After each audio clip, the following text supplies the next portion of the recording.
Good morning, my lovelies. It's Wednesday Wisdom, and obviously I'm live, so it's Wednesday Wisdom Live. And today I'm talking about obsessive thoughts. So I'll just wait for people to join in. Obsessive thoughts. Say hello when you come on so I can see the comments, because sometimes I don't get to see the comments on my phone. I haven't worked out my laptop how to do the haven't worked out how to do the live properly on my laptop and sync it with maybe I can sync it in the group. Let me have a look. Let's see if I can just get that up.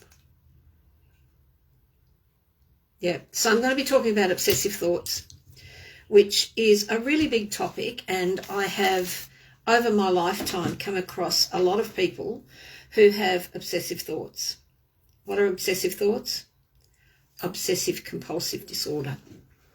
Okay, so, there we go, we've got it, right. Morning, Karen. Hi, Marissa. Hi, Jenny. See, I can't see anything on my phone as far as comments are concerned.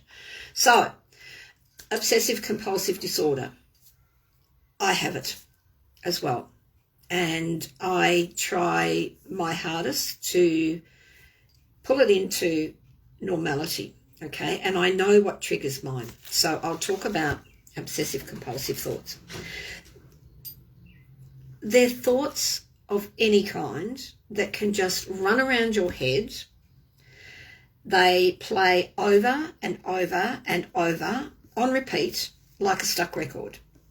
Doesn't matter how many times you try to stop them, they keep sneaking back in.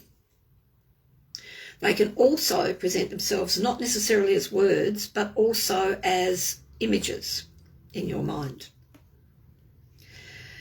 And what do? They cause you anxiety. They can cause you stalking-like behaviour. They can cause you actions on repeat, like something doesn't look right. I remember a girl in one of my previous business incarnations who would ring me up and constantly say, I'm going to be late, because she would do her makeup, look in the mirror, it didn't look right, so she had to take it all off and do it again. She would do that 5 or 6 times before she'd come out of the house, or she would say, I can't come, because she felt she couldn't get her makeup right, instead of just being herself. Her problem was that she felt she wasn't looking good enough, or she wasn't pretty enough, or she just wasn't good enough, or wasn't like everybody else. She had to look as good as she thought everybody else did. The other things are completely always having to wash and clean your hands or clean surfaces. There have been people who would clean the house and then go around and try and find a little spot of dust they'd missed. So then they'd berate themselves because they didn't do the thing right. Fear of contamination, that's what that is, by dirt. And this one was one that I had as a child. As a child, I had a problem with not being able to touch a rubbish bin lid. They were the old-fashioned days of, I'm old, but I'm not that old. They were the old-fashioned days of the metal rubbish bins with the lid, lift-up lid. And I was always supposed to take the rubbish out and put it in the rubbish bin every night after dinner. I would not touch the rubbish tin lid, so I'd have to get a stick to pull it up and a stick to put it back down again. I wouldn't touch if I did have to accidentally touch the lid, I would go in and I would scrub my hands, absolutely scrub them until they almost bled, because I was fearful of germs. Why? I don't know. But I was only like 6 or 7. I was fearful of germs. So you'll find that people will have obsessive thoughts for different reasons in their lives. Something triggers it. How do you address obsessive thinking? You distract yourself. The only thing I've got left now as an obsessive thought is the pegs. The pegs have to be the same colour. You can't have a green one and a pink one, and you can't have a green one on a blue garment, or you can't have a pink one on a green garment. It's got to be pink and white, or they've got to colour coordinate. But I figure that's okay, because there's no fear attached to that. It just needs to look pretty. So how do you address them? You distract yourself. You distract yourself. Anything at all that would distract you from that thought. It can be watching a movie, it can be reading a book, it can be thinking about something that's pleasurable, rather than that thing going round and round and round and round and round and round and round and round in your head. Then you'll question. So you try to distract you, well, you do distract yourself. If that doesn't work, you will question yourself. Are these thoughts real? Are they going to kill me? Is the sky going to fall in Chicken Little? Or will it make me feel better or worse if I go ahead with whatever this is I'm going to do? I'm ruminating about a person.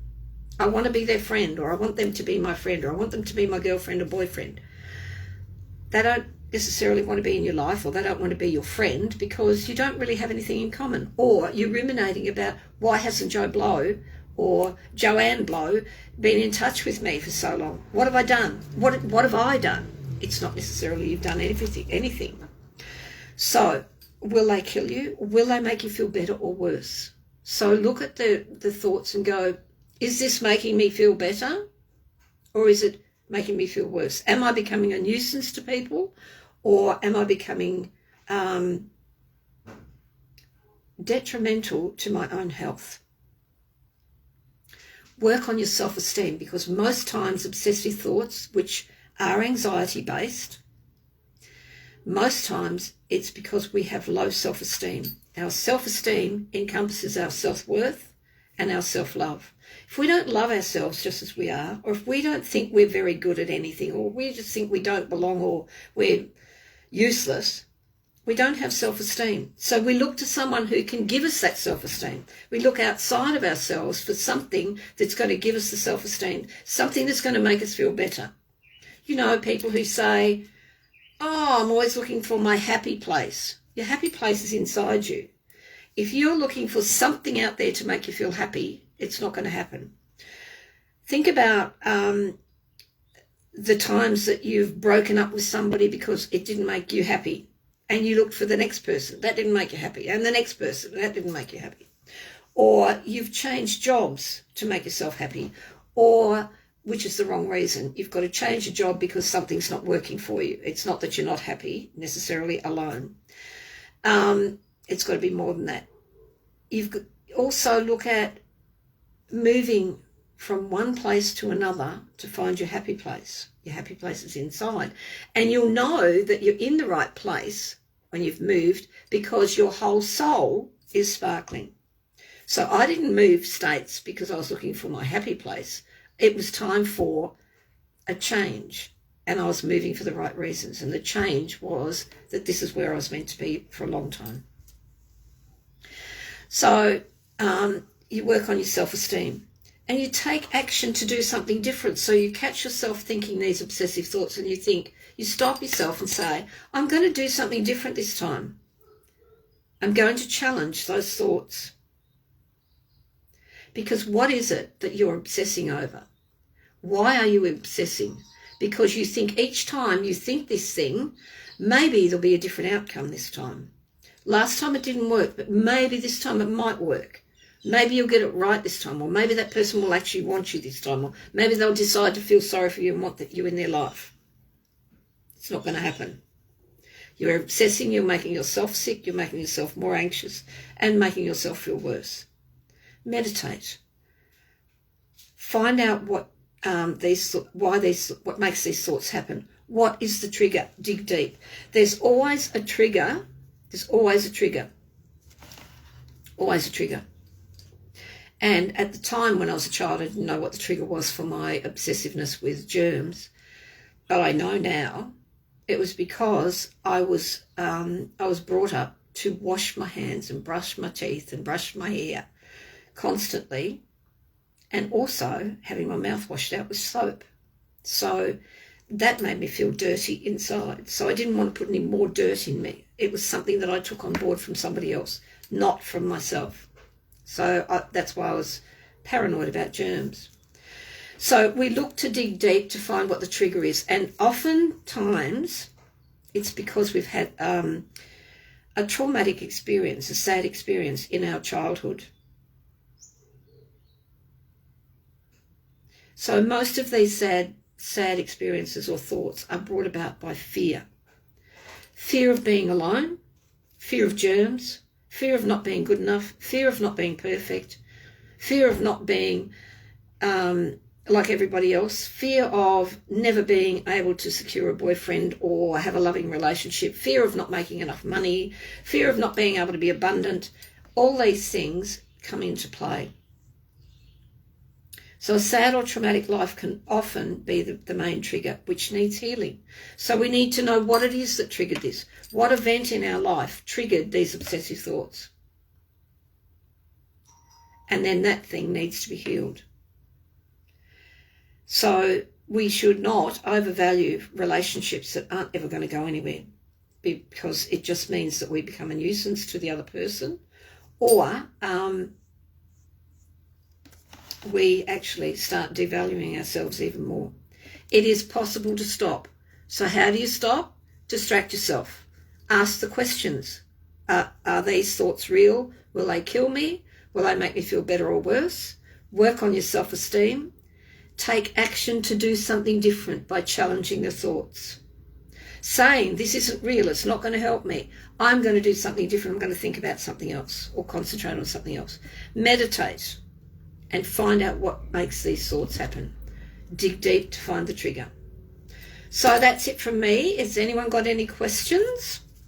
It's a very big topic, but that's just diving into it in a little bit.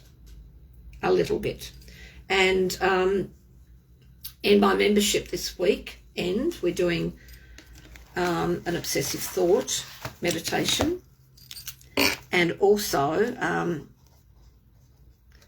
we're doing a different guided meditation, but obsessive thought is this weekend.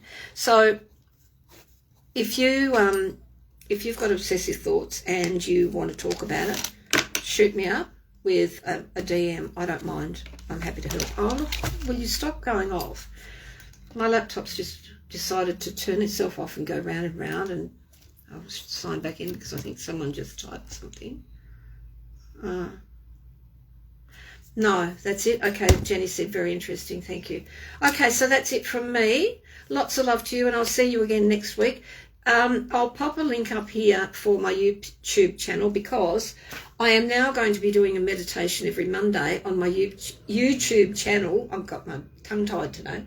It's all that paint that I've been sniffing overnight, having the ceiling painted. So I'm going to be doing a meditation every Monday on my YouTube channel. So every day there'll be something, right through Monday to Saturday.